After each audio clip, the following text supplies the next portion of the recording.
In this lick, we're going to do some common chords with a C, an F, and kind of a little bit of a diminished E kind of chord here.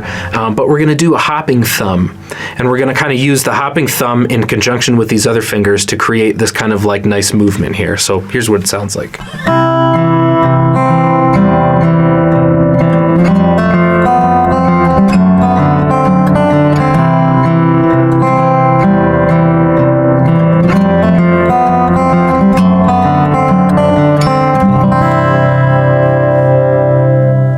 So in this lick, when you're going through and the thumb is doing an independent thing from the rest of the fingers, you want to think about it, instead of thinking about it being independent, think about it actually working in conjunction with your other fingers. So when you see on the tab, you'll see the thumb part on the bottom, and then you have the other fingers are kind of grabbing the higher strings in the tab. Don't read the tab horizontally, read it vertically. So you line up, the thumb hits exactly when the first finger hits, or the third finger, and you start to memorize that in sequence. Otherwise, it can be really difficult to feel like you get one limb working on its own and trying to throw the other one in there. It can throw it out of whack and make it a lot more difficult to learn the pattern. So what we do here is we actually start with a C, and the thumb is going to go. So when we go from this one, and I go from this F here and I do a hammer on like this, and then I do kind of a D7, but I put that in the bass right here instead of that. And then I go back to the C. And the most important thing with this is, as we break down the fingers, what's going to happen on the right hand and the left, there's a certain feel to it. So notice the difference if I play it.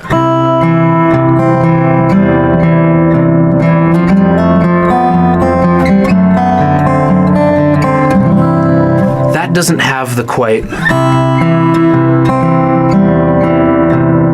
So that really gives you almost to think of like a horse trotting, dun, dun, dun, dun, dun, dun. So think about like more laid back and chill. Don't worry about being so onto it. If you hear the playback in the tab, sometimes it'll feel very, very, very rigid.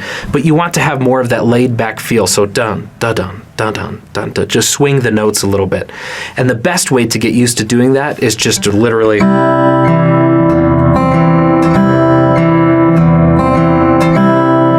Take any pattern of that, you can change it, you can do whatever. I changed the pattern just a little bit, but I'm working in isolation of just one little section of the exercise just to get the feel and the vibe of that kind of bouncing back and forth. And then when I plug it into the rest of the riff, I have the feel already in place, and then I'm just lining it up with the fingers. So what you want to do here is when we start with your ring finger all the way up on the high E string, and then you're going to grab this the C note right here, the B string, with your middle finger. And then this E right here, the second fret here on the D string, you're going to do that with the thumb. And that's where your thumb is kind of be going back and forth on those.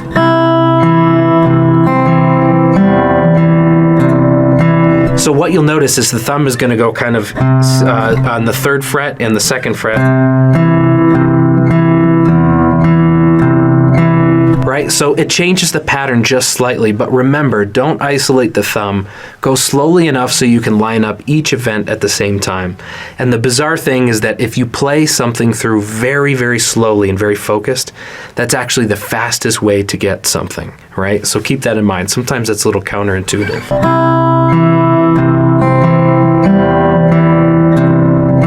And then what I do here is I grab the thumb all the way around here so I can grab this bass note. And the reason why is if I put my first finger here, this is going to make this section a little bit harder. So depending on the size of your hands or the size of the guitar neck, it can be a little bit tricky. But remember, when you grab this, you don't have to have the thumb all the way over the top. You need just enough of the thumb right in this crease part of the skin of your thumb there. You need just enough to kind of grab that note. So it doesn't take a lot. Just keep that in mind. You don't have to overshoot it too much. And what I'm going to do is I'm going to actually, when I have to hammer that on, I'm going to pick this note with my second finger. And notice what I do at the end of this measure. Instead of keeping this note, I'm going to do an open string. That open string allows the sound to keep going as I go to the next chord, and then that's going to help it feel like the whole thing flows. So it's important to get the right notes, but the most important thing in your playing in general is to really work on transitioning from note to note. What's the most effective way you get from note to note and chord to chord without feeling like there's a gap, right?